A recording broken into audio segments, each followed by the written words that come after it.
Special 7 days ન્યૂઝમાં આપનું સ્વાગત છે। વડોદરાના આજવા રોડ પરની રોયલ સ્કૂલમાં ધોરણ 8ની વિદ્યાર્થીનીની છેડતી થતા વાલીઓમાં ભારે આક્રોશ। વડોદરા શહેરના આજવા રોડ વિસ્તારમાં આવેલી રોયલ સ્કૂલમાં ધોરણ 8માં અભ્યાસ કરતી એક કિશોરી સાથે છેડતીનો ગંભીર અને શરમજનક કિસ્સો પ્રકાશમાં આવ્યો છે।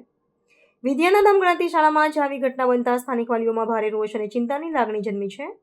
પ્રાથમિક વિગત અનુસાર આ હિચકારું કૃત્ય શાળામાં જ અભ્યાસ કરતા અન્ય એક વિદ્યાર્થીના વાલી દ્વારા આચરવામાં આવ્યું હોવાનો સનસનીખેજ આક્ષેપ કરવામાં આવ્યો છે, જેના કારણે શિક્ષણ જગતમાં ખળભળાટ મચી ગયો છે।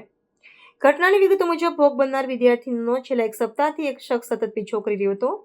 આરોપી વ્યક્તિ જે શાળાના જ અન્ય એક વિદ્યાર્થીનો પિતા હોવાનું કહેવાય છે, તે વારંવાર વિદ્યાર્થીનીની પાછળ જતો હતો અને તેની સાથે અશોભનીય તેમજ બીભત્સ વર્તન કરતો હતો। શરૂઆતમાં વિદ્યાર્થીની આ બનાવથી અત્યંત ભયભીત થઈ ગઈ હતી, પરંતુ પરિસ્થિતિ અસહ્ય બનતા તેણે હિંમત એકઠી કરી આ સમગ્ર ઘટનાક્રમ અંગે પોતાના માતા પિતા તેમજ શાળાના શિક્ષકોને જાણ કરી હતી।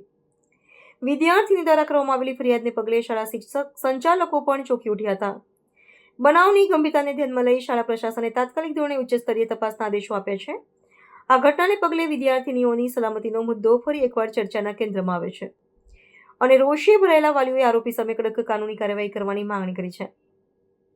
શાળા સંચાલન દ્વારા પણ ખાતરી આપવામાં આવી છે કે આ મામલે યોગ્ય તપાસ કરી જવાબદારો સામે પગલાં લેવામાં આવશે।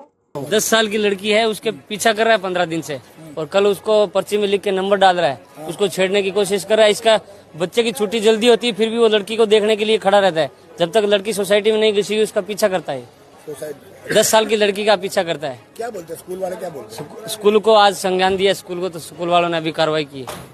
उसको मारा गया है तो क्या चीज हुई है, क्या हुई? अभी एक्सेप्ट नहीं करा, बोला मैंने कुछ किया ही नहीं। इसका लड़का है छोटा, वो एक्सेप्ट कर रहा है, गलती स्वीकार कर रहा है कि मेरा बाप 15 दिन से पीछा कर रहा है। વાત એવી છે કે જે વિદ્યાર્થીની મારી સ્કૂલમાંથી છૂટીને બહાર જતી હતી, તો બીજા એક છોકરાના પેરેન્ટ જેને લેવા આવતા હતા, એટલે છોકરીને એવું લાગ્યું કે આ પેરેન્ટ એને ફોલો કરે છે અને વારંવાર એની સામે જુએ છે, અને છેલ્લે છોકરીએ અમને કમ્પ્લેન નહોતી કરી, છોકરીએ વાલીને ડાયરેક્ટ કમ્પ્લેન કરી, એટલે ત્યાં સુધી અમને કંઈ ખબર નહોતી। અને પછી જ્યારે વાલીને કમ્પ્લેન કરી તો બીજા દિવસે વાલી બધા ભેગા થયા અને પેલા ભાઈ એમના છોકરાને લેવા આવ્યા ત્યારે એ લોકોએ અંદર ઝપાઝપી કરી, થોડી વધારે વાત થઈ। પછી વાલી લોકો બધા અંદર આવ્યા અને અમને કીધું એ પેરેન્ટને બોલાવો। તો હવે એ પેરેન્ટને અમે બોલાવ્યા, પણ એમણે ફોન નહીં ઉપાડ્યો, એટલે પછી અમે એમને એડ્રેસ બી આપ્યું કે ભાઈ આ એડ્રેસ છે। એટલે હવે એ લોકો પછી ત્યાં ગયા અને એમણે એમની સાથે થોડી એ લોકોને વધારે મારામારી થઈ, વધારે પ્રશ્ન થયો અને અહીંયા મોટું ટોળું થઈ ગયું, એટલે મેં પોલીસ સ્ટેશનમાં ફોન કરીને પોલીસને બોલાવી।